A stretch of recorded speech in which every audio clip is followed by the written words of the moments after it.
Continuamos ahora con una pequeña charla informativa que han preparado nuestras compañeras Rocío Rodríguez, trabajadora social, y Gemma Ruiz, psicóloga, titulada La importancia de la información en la enfermedad de Parkinson. Les pido que salgan. Buenas tardes a todos. Como bien ha dicho mi compañero David, voy a hablaros de la importancia de la información en la enfermedad de Parkinson, y es que la enfermedad es compleja, como ya se ha dicho, y es compleja incluso en su diagnóstico. De hecho, el diagnóstico es fundamentalmente clínico, es decir, que se basa en la sintomatología que refieren los pacientes, y no existe actualmente ningún marcador bioquímico en sangre, en una sustancia que nos diga que tenemos Parkinson, sino que es a través de pruebas neurológicas y de neuroimagen más complejas de realizar, y por tanto que se alargan más en el tiempo, a través de las que se realiza. Y a esto hay que añadir también los propios criterios de diagnóstico del Parkinson. Y es que tenemos que tener en cuenta que para diagnosticarlo tiene que haber bradicinesia, que es lentitud de movimiento sí o sí, y a partir de ahí al menos uno de los siguientes, como estáis viendo: temblor en reposo, rigidez muscular o inestabilidad postural. Claro, el temblor en reposo, que es lo que normalmente asociamos al Parkinson, como veis ahí, está ausente en el 30% de los pacientes. O sea, el 30% no presenta temblor. A esto también hay que añadir, ¿no?, la complejidad de síntomas que no solo se queda aquí, sino que abarca síntomas motores, ¿no?, pues los que estáis viendo, de dificultad respiratoria, disartria, bloqueo de la marcha, y toda una serie de síntomas no motores de carácter neuropsiquiátrico, del sueño, autonómicos, digestivos, sensoriales, etcétera, que dificulta, como digo, que se llegue a ese diagnóstico, porque despista mucho, puede despistar mucho. Y esto hace que muchas veces, cuando se llega al diagnóstico, hayan pasado entre 1 y 3 años de tener estos síntomas. Y claro, han pasado entre 1 y 3 años de estos síntomas y la reacción, ¿no?, la podéis imaginar. Puede ser, por un lado, alivio, porque al final esos síntomas que parecía que no tenían relación entre sí, le ponemos un nombre, y por tanto al ponerle nombre tenemos una ruta a la que seguir y un camino. O de shock, ¿no?, de decir, esto no me lo esperaba para nada, y ante ese shock, claro, nos explican en consulta de neurología en qué consiste el Parkinson y demás, pero muchas veces es una sobrecarga de información que hace que se nos queden muchas dudas en el camino. Dudas que en ese momento no nos salen por la tensión del momento, pero que en el día a día en casa, con la tranquilidad del después, pues vamos reflexionando, ¿no? Esto hace que muchas veces pues los pacientes que tienen Parkinson opinen que el diagnóstico fue pobre o muy pobre. Estos son datos que nos aporta la Asociación Europea de la Enfermedad de Parkinson. Y es que la principal preocupación al final es cómo va a afectar esta enfermedad a mi día a día y al día a día de mis familiares, ¿no? Por tanto, aquí arranca como un pistoletazo de salida de la carrera de fondo, que es la enfermedad de Parkinson. Un pistoletazo de salida que al final también requiere de un proceso de adaptación. Muchas veces esas dudas vienen de la reflexión, y esa reflexión pues lleva consigo el darse cuenta de lo que implica el diagnóstico de una enfermedad neurológica y crónica, ¿no? Por ello, pues puede darse en este proceso de afrontamiento el pasar por diferentes etapas, ¿no? Aquí he querido reflejar el modelo que se suele usar en duelo de Kübler-Ross, de las 5 etapas, porque al final asociamos duelo a la pérdida de un ser querido. Pero no solo se da el duelo cuando fallece alguien, sino cuando perdemos algo que para nosotros es importante, es significativo. Y al final, ¿qué más importante y más significativo para uno mismo que su propia salud, su propio bienestar, ¿no? Entonces, cuando vemos que esto se tambalea, que esta salud que dábamos por hecho se empieza a tambalear, pues podemos pasar por estas fases, ¿no? Desde negación, de esto no puede ser verdad, debe de ser algún error médico. La ira, ¿no?, de por qué a mí, por qué ahora. Negociación también, ¿no? Pues con Dios o con algún, el ser superior que crea cada uno. ¿no? De si realizo tal acción voy a curarme porque haría lo que fuera, ¿no? Para que esta enfermedad remitiera o para que fuera mejor. Luego también puede aparecer la depresión, ¿no? La tristeza que supone pues ante el cambio de vida que produce la enfermedad, pero que a la vez también es la puerta de entrada a la aceptación. Y con esta aceptación, bueno, pues el afrontamiento también de la enfermedad, el no verlo como un obstáculo a nuestro proyecto de vida, sino como un compañero de viaje, algo con lo que tenemos que vivir, pero que no impide que realicemos un proyecto de vida que tenga sentido y significado para nosotros. No obstante, veis aquí que abajo hay una flechita, ¿no? Que abarca todas las áreas, las etapas. Y esto es porque en el proceso de afrontamiento no es algo lineal, no es paso una etapa, me olvido de ella y voy a la siguiente, sino que es algo dinámico, que va cambiando, ¿no? Incluso podemos llegar a la etapa de afrontamiento, que sería como la final supuestamente, y que se agudicen los síntomas, que aparezca uno nuevo, que haya algún evento en nuestra vida que nos trastoque todo y volver a pasar por las etapas pues de negación, de ira, etcétera, ¿no? Como decía, supone un proceso de afrontamiento importante, el diagnóstico de la enfermedad, y según en qué etapa nos encontremos, pues estamos más abiertos o no a buscar información, a conocer más o no. En cualquier caso, el conocer es importante porque el desconocimiento genera incertidumbre y no hay mayor estresor ni mayor malestar psicológico que la incertidumbre, el no saber qué va a pasar, no saber qué puedo hacer, ¿no? Con esta situación. Y esto también lleva a ideas pues, que normalmente son más negativas en nuestra cabeza, en nuestros pensamientos, más negativos de lo que realmente luego llega a pasar. Y también nos hace más vulnerables pues, a información falsa, falsos mitos, ¿no? A que creamos la primera información que aparece en nuestras manos. Bueno, aquí quería destacar también que es fundamental, ¿no? El apoyo psicológico, que puede ser profesional o no, pero siempre apoyo de la familia, de los amigos y del entorno. Y que, como decía, tras el diagnóstico se dan muchas preguntas, ¿no? ¿Es hereditario? ¿Va a evolucionar? ¿Cómo va a evolucionar? ¿No? ¿Se puede retrasar? ¿Las personas jóvenes pueden tenerlo? Ya en el manifiesto ha quedado claro que sí. ¿Afecta por igual a hombres o mujeres? ¿Se puede seguir conduciendo? ¿Se puede seguir trabajando? ¿No? Algo tan simple en nuestro día a día como conducir o ir a trabajar.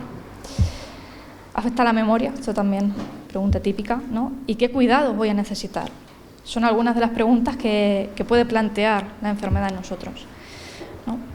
Por eso es importante buscar información y saber dónde buscarla, ¿no? De hecho, bueno, para reflejar la importancia que tiene informarse, hay un estudio publicado en una revista, la British Medical Journal, ¿no? Que afirma que los pacientes que se mantienen bien informados sobre su enfermedad, hacen un correcto uso del tratamiento indicado, se sienten más seguros y gestionan mejor el avance de la enfermedad, saben qué es lo que puede venir, ¿no? Suelen tomar también un papel proactivo, buscan información, nuevos tratamientos, innovaciones, ¿no? Importante, alivian el miedo a lo desconocido, como decíamos, alivian la incertidumbre. Y también que se ha demostrado que aquellos pacientes que se informan y que toman un papel proactivo por su enfermedad obtienen mejores resultados en el tratamiento. Pero claro, aquí, ¿dónde nos informamos? Porque todos tenemos muy a mano el doctor Google, ¿no? Internet es lo que tiene, abierto una vía de información muy buena, muy importante, todo el mundo tiene acceso a la información, pero igual que todo el mundo tiene acceso a la información, todo el mundo tiene acceso a modificar esa información. ¿Y quién filtra eso, ¿no? ¿Quién nos dice que lo que estamos leyendo es veraz y es de rigor? No nos podemos creer todo lo que aparece en Internet. Por tanto, algunas claves que quería destacar, pues el comprobar que la fuente sea especialista, ¿no? Asociaciones, sociedades científicas, universidades, que aparezca el autor, ¿no? Porque al final alguien anónimo puede modificar y no sabemos con qué criterio lo ha hecho, pero si aparece el nombre de una persona, pues sabemos a quién tenemos que ir a preguntar y a recurrir para contrastar esa información. Y luego saber qué referencias, qué fuentes utiliza, ¿no?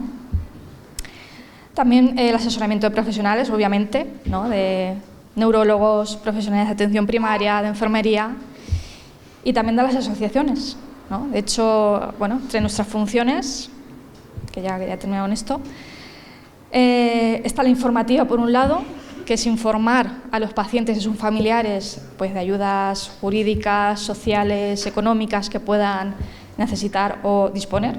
De eso mi compañera os va a hablar ahora un poquito más. Educativa, que al final es dar a conocer la enfermedad, los síntomas, la evolución, todo esto de lo que estamos hablando, ¿no? Tanto a paciente, familiar, entorno, la sociedad en general. También la colaboración que se puede hacer con universidades para que la investigación avance. La función terapéutica. Son enfermos crónicos y, por tanto, necesitan una rehabilitación crónica. Y esto la Seguridad Social a día de hoy no lo puede costear. Entonces, pues bueno, terapéutica, habéis pues de terapia ocupacional, fisioterapia, logopedia, psicología. Y luego también un espacio de interacción. Katy lo decía antes, muchas veces los enfermos de Parkinson se aíslan o por vergüenza de los síntomas o por X razones. Y las asociaciones también somos un punto de encuentro para que esos enfermos compartan experiencias, enfermos y familiares también, ¿no? Que compartan experiencias, que compartan testimonio, incluso amistad, ¿no? Y todo ello con el fin al final de proporcionar una atención integral, como digo, a paciente, familiares y cuidadores, necesario para el completo abordaje de la enfermedad.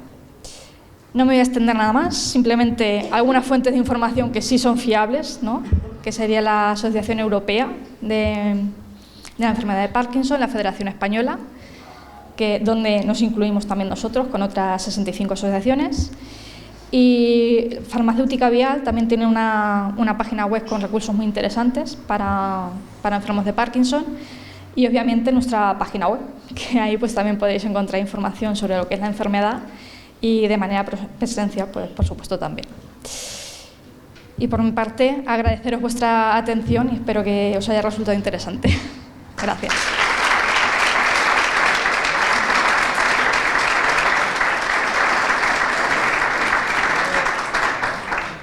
Buenas tardes a todos. Está el auditorio lleno esta tarde. Vale, vamos a poner aquí la presentación. Bueno, hay muchos compañeros aquí esta tarde con nosotros desde Servicios Sociales. Y voy a comenzar lanzando una pregunta a todos, ¿vale? ¿Qué cambiaría hoy en mi vida si fuera diagnosticado de Parkinson? Es una pregunta impactante y fijaos que solo es una pregunta, solo es un pensamiento, una reflexión, pero ya solo pensar en eso nos impacta, ¿no? Y eso que no hemos recibido el diagnóstico, sino que simplemente es el hecho de pensarlo, ¿no? Y avanzamos y vemos que después de un diagnóstico de este tipo, son muchos los aspectos que cambian en nuestra vida y que crean un gran impacto. Aquí podéis ver las áreas de impacto, entre ellas la familiar, la económica, relacional, personal, laboral, de pareja, y nos surgen preguntas, como puede ser: ¿podré seguir trabajando? ¿Tendré que prejubilarme? ¿Cómo va a afectar esto a mi economía familiar? ¿Cómo va a afectar a mi familia, a mi círculo de amigos, a mis relaciones? ¿Cómo voy a encajar todos estos cambios en mi vida? Si yo ya tenía toda mi vida planificada, ¿la gente va a entender lo que siento? Y entonces, cuando toda mi estabilidad desaparece, entramos en una situación de crisis. Y después de esa situación, lo que buscamos es que alguien nos tienda una mano, que nos ayude. Y ahí está la importancia de las asociaciones y los servicios sociales. Trabajando en equipo, trabajando coordinados, ¿vale? Ahí vamos a encontrar información sobre las prestaciones, los servicios, la enfermedad en sí. Va a encontrar la persona una valoración de su situación, un diagnóstico, ¿vale? La orientación en ese caminar el acompañamiento en ese caminar. Me gusta pensar, o siempre he pensado, que el trabajador social, la figura del trabajador social siempre es como un lazarillo, ¿no?, que nos acompaña en ese camino, a veces muy difícil, y que nos guía cuando no sabemos por dónde tenemos que ir, cuando no vemos ese sendero, ¿no?, ese sendero que a veces es muy complicado. Y aquí tenemos la importante figura del trabajador social. Es la puerta de entrada a los servicios, tanto si la persona se dirige a la asociación como si se dirige directamente a servicios sociales. La puerta de entrada, el primer contacto, va a ser con el trabajador social. Y es esa brújula que nos va a marcar el camino, que nos va a guiar, es el norte. Cuando empecé a trabajar hace ya unos años, tuve una mentora que yo considero que es una gran profesional, y me enseñó dos principios rectores, que es la humanización de la atención y la ética profesional. Pero mucho más importante que eso es que me enseñó a trabajar desde el amor a una profesión y el amor a los usuarios, a los pacientes que se acercan hasta nuestro despacho y a los que atendemos. Vale. El usuario, además de un apoyo social, también va a necesitar de un apoyo económico. Y aquí tenemos, en 2006, la Ley de Promoción de Autonomía Personal y Atención a las Personas en Situación de Dependencia, más conocida como la Ley de Dependencia, que nos va a dar acceso a unos servicios, a unas prestaciones, recursos. Y nos vamos a centrar en las prestaciones económicas que se pueden utilizar en este centro, porque dentro del catálogo de dependencia sí que hay muchas prestaciones, sí que hay muchos servicios, pero nos vamos a centrar en las que utilizamos en este centro, que sería la prestación vinculada al servicio, ¿vale?, que es una prestación económica, periódica, que contribuye a financiar los gastos de los servicios, que se recogen en el catálogo de la Ley de Dependencia y que son asignados en el programa individual de atención, que este es como el traje a medida que se hace a cada persona. Y los servicios que que encontramos aquí en nuestro centro sería centro de día, la ayuda a domicilio y los tratamientos de rehabilitación. ¿Qué aportan estos servicios a los usuarios? Pues si vamos uno por uno, en el centro de día encontramos la atención personal, que sería de aseo, de higiene, aquellas personas que por las barreras arquitectónicas que tienen en su casa no pueden realizar la higiene o porque no tienen los apoyos, el servicio de comedor, los cuidados básicos, la atención sanitaria, como son el control de tensión, de glucosa. Aparte, pues contamos con una enfermera en nuestro centro. La rehabilitación grupal, como es la gerontogimnasia o los talleres que se preparan desde terapia ocupacional. Las actividades de ocio y tiempo libre. El transporte adaptado para todos aquellos que lo necesitan porque no pueden venir con su transporte personal. La peluquería, porque también es importante la autoestima de las personas mayores, y el servicio de podología. Y avanzamos y tenemos el servicio de ayuda a domicilio, ¿vale?, que es un servicio puntual para la realización de alguna de las actividades básicas de la vida diaria, que bien puede ser de higiene, las transferencias, por ejemplo, de la cama al sillón, del sillón a la cama, limpieza del hogar o de alimentación. Y por último tenemos los tratamientos de rehabilitación, que se hacen desde todas las áreas. Si por ejemplo una persona demanda rehabilitación de fisioterapia, el técnico le hará una valoración, ¿vale?, para ver qué intensidad del tratamiento, su plan de cuidados, y empezar la rehabilitación en el centro. Todos estos servicios favorecen la permanencia de la persona en su entorno sociofamiliar el mayor tiempo posible, porque al final todo el mundo lo que quiere es permanecer en casa el mayor tiempo posible. Y para terminar, al principio os hice una pregunta, y es un pequeño ejercicio de empatía con las personas que tienen enfermedad de Parkinson. La sociedad, los profesionales tienen un compromiso con los enfermos de Parkinson, un compromiso de seguir trabajando en pro de la calidad de vida. Y ya termino con esto, por el tema del ejercicio de empatía. La empatía es un sentir el mundo interior y personal del otro como si fuera propio. Muchas gracias.